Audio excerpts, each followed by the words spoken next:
Alright, I'm Matt Jones, and I'm making an immersive RPG in Godot. And this is devlog number 10. And today we're going to talk about improvements to items. So the first thing I want to show you is that I added a stencil for selecting and highlighting items that you're mousing over. So when it has the green outline on it, that means that you can pick up that item or do something on the quick menu here. There are tons of tutorials on how to do this. Basically, we're just using a viewport, and then we just use a fragment shader. And be quiet, train. And let me show you how that works really quickly here. We just have a separate viewport here. It's just the 2D component, and then we have a shader like this.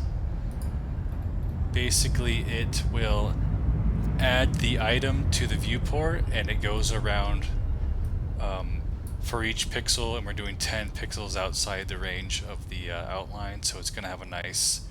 So no matter how far we are from the item, so even if we're way far away here, it's going to be 10 pixels thick, but if we're way up here, it's going to be still 10 pixels thick, so that's cool. We go around, we look at, for each pixel on the screen, we look at north, south, east, west, and then northeast, northwest, north, south, southeast, and southwest, so 8 pixels around each pixel, and we get the value of those, and then we just get the maximum, or the greatest one of those. And then if the size matches up with the highlight size, we save that pixel, and then we just highlight them as green, and then we'll just make it a gradient. So the furthest you get away from there, we'll make the alpha go from 0 to 1. So if you look at the edges, it's a little bit faded. So this gives us a little bit of like a wobbly look. If you look around here, it's a little wobbly because we're only taking 8 samples, but that's good enough for now. I mean, we can change this. If you look at here, we can see items behind other items. We have these soda cans stacked. You guys, if you look on YouTube, you can find lots of tutorials on how to do this, but let me know if you want a more detailed one on how to do the outline shader here. What else have I been up to? Oh, I changed all of the items to be have the same size and dimension as real life items. Before, these soda cans were like huge, and this orange drink was like the size of like a milk jug, like a gallon of milk jug, and let's see, I got some oranges over here. They're a lot smaller now, the size of real oranges. And this is because the collision detection, it seems to work a little bit better in the current version of Godot. I'm using a 3.5. It seems to work a little bit better than 3.4, where stuff would fall right through the ground a lot more. We still have that problem, and I'm working on ways to mitigate that. But for now, it's good enough to just continue development, because who knows, maybe in a new version of Godot 4, they will just fix that problem entirely, and I don't want to waste time focusing on it. So anyway, we have the items look a lot better. What else? Oh, you'll notice that we have the menu that pops up. So we have the regular item menu, but now we also have a quick menu that shows up. See, we have a hold, take, and take and consume. So if I hold the item here, we now have a quick menu that shows up. So this is what you can do to the item when you're holding it. So this opens up a whole lot of new opportunities, so we can have item interactions when you're mouse overing it, but then we also have interactions for when you're holding it in your hand, like I can throw it at the train. Here, I'll throw it. There you go. Eat that train. Shush. Go shush. What else?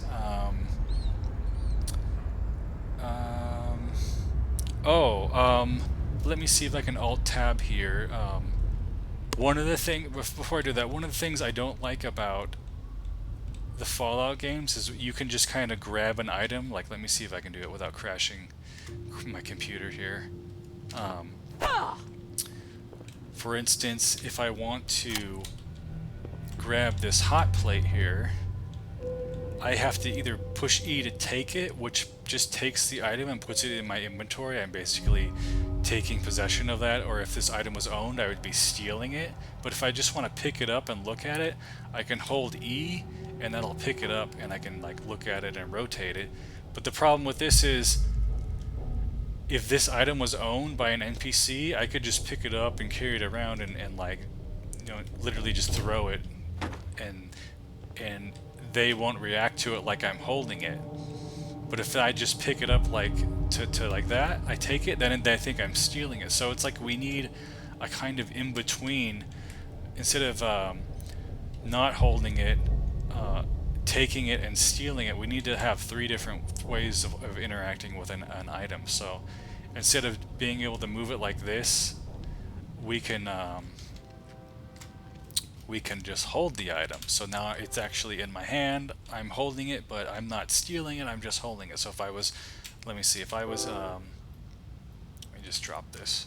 If I'm in the store here, and I want to grab this box of cookies, I'm holding it, I haven't stolen it, I'm just holding it in my hand like you would be in a normal store where you're going to take it up to the register or put it in the basket or whatever.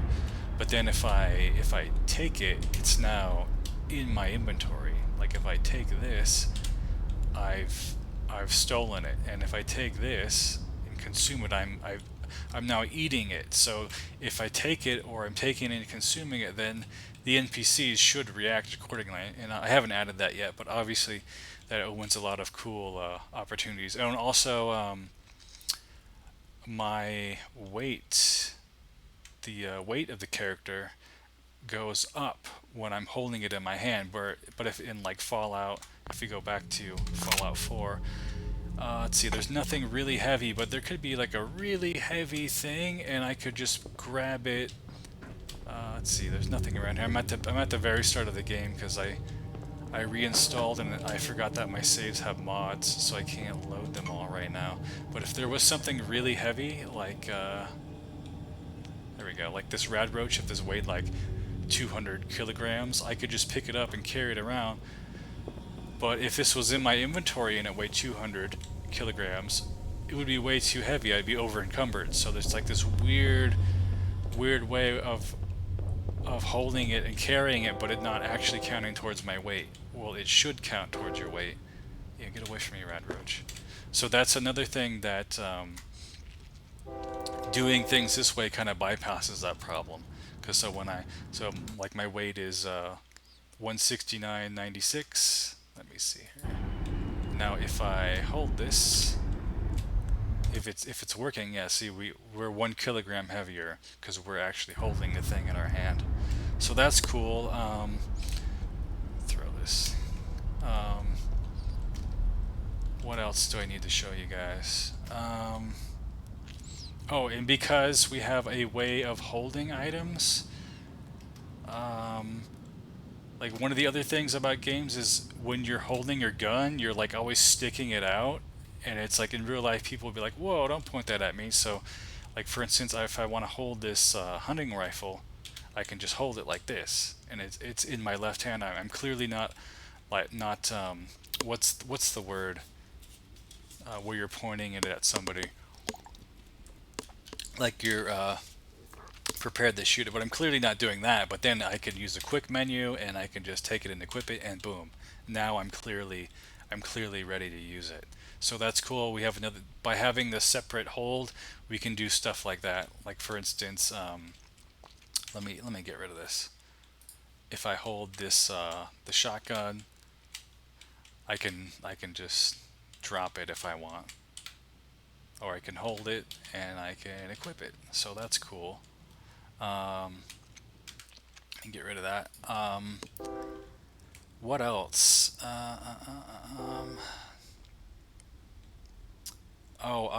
You may have noticed the items stacking over here. Like obviously, if we have a, what is this, a box of cookies, and we have a can of cola and bouncing on top of an orange drink. Obviously, in real life, it'd be very difficult to do this, and if this was in Godot's physics engine or any game physics engine, doing this it would be basically impossible to do because the physics engine would make these fall over. So basically, I made it so I can now balance items on top of each other, and this is kind of a dramatic example of how to do that because just having like this soda on top of, or these cylinder soda can on top of these other ones is hard to do because it doesn't want to do that with the physics system. So for instance, over here I have a bunch of orange drinks, and these are also balancing on top of each other.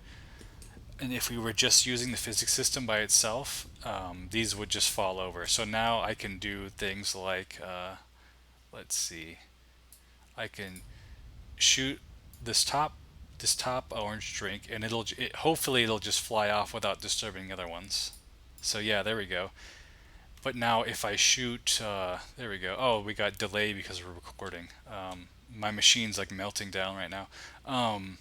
If I shoot this one, all of these other ones. Oh, there we go. Oh, the one fell through the ground and then teleported back. But anyway, if I would have shot that one before that happened, it would have knocked all the other ones over. Let me see. I can demonstrate that on this this stack here. Hopefully it'll work. Let's shoot this one. There we go. So that's cool. Now we can stack items. Like for instance, in Fallout, there will be like weird stacks of items. Like they'll have like a teddy bear with like a cigarette in its hand and a pair of glasses on its head, and maybe it's holding like a Brahmin skull or something. And we can stack items like that and do all kinds of cool things, and then have it fall over normally like you'd expect. What else? Oh, you saw me. Let's see. Hold this. I added throw, so now I can throw items or I can drop items. For instance, I can throw the soda can way over there. That's cool. And now that we have the context menu, I can do a lot of cool things like that. Like for instance, hold the soda. Like maybe I want to throw this at the store clerk here. There we go, boom. And if he had his AI set up, he could react to that. Maybe if I had a much higher intimidation stat, he would be afraid, or maybe he'd bust out a shotgun, or who knows? Who knows what would happen? Um, what else? The menus on most things I've updated because we have the regular menu here. Let's see, what other items are there? There's a frying pan. I can hold it, or I could throw it. And I have a car trunk here. It's the same one as before, but now it has the highlight, so we can see that the trunk of the car is its own separate thing that can be manipulated. So I can open it and put stuff in there if I want, or take stuff out. Other items work the same. Like here's an orange. I can throw it if I want. So that's neat. Items now have health. Let me see here. If I don't get killed by the train here. Let me get a better gun. You know, I hate this. This pistol is way too hard to use. Let's just get rid of that. Where's our glorious hunting rifle? Here we go. For instance, now all of the items have health. So if I shoot this orange drink, yeah, see, there we go. There's another example of the physics system not working like it's supposed to, because the margin or something causes stuff to vibrate. But anyway, if I, let's see,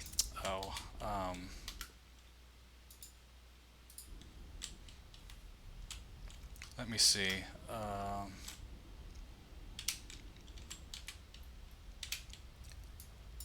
Sometimes the physics system goes bananas. Oh, it's because my hard drive is grinding to dust. Anyway, if I shoot this once, it should destroy it. Or maybe it just splats and then it destroys it. There we go. It takes 2 shots. So there's particles for the splat, and then there's like a puddle. And then for this box of cereal, particles, more particles. Let's see, how many shots does this take? But it has a health, so after a certain amount of shots, there we go, it's destroyed. And now that we have the system for damaging items, we can make that affect its like price and whatnot. So, for instance, if I damage this microwave gun, it won't work as well, and its value won't be as much. See, the physics is going bananas again when my hard drive is too slow. It makes everything morph like the vertices morph like Quake 2.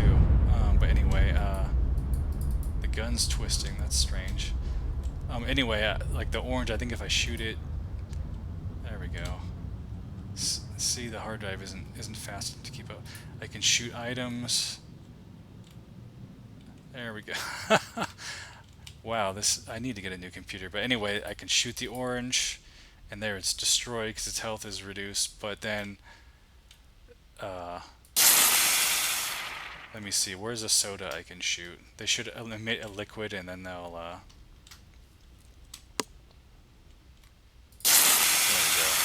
They'll run out of liquid, and so they're basically if I go to drink it, there's nothing to drink because it's poured out all of its liquid, and then if I go to sell it, it's basically a garbage. It's an empty can, so it's basically garbage. But meanwhile, I threw the frying pan. Well, the frying pan is made out of cast iron, so it's basically indestructible. So if I shoot it with this gun, it's not going to do any damage to it. So its health is basically maximum. The only way to damage that would be to heat it up with this microwave gun until it melts, or maybe to nuke it or something, maybe some sort of armor piercing 50 BMG rifle or something like that. But that's something else I can add later. I think that's it. I think that's all of the features. Whoa, look at the gun. It's totally twisting here. Let me see. That's weird. I've never seen that before. Anyway, I think that's pretty much it. I'm glad my machine hasn't crashed. Hopefully it'll stop recording without breaking. But anyway, if you want to see more of this stuff, you can go to our YouTube page. And if you want to help the project, because I'm working about at least half-time on it, you can go to patreon.com/ImmersiveRPG and pay $3 a month. I'll be adding more stuff to this later when I get builds. I'll see if I can add more stuff here and add some more exclusive posts. And if you don't want to donate, that's totally fine too. You can help out by going to our YouTube page and subscribing, or by liking the videos. So anyway, I will talk to you guys later.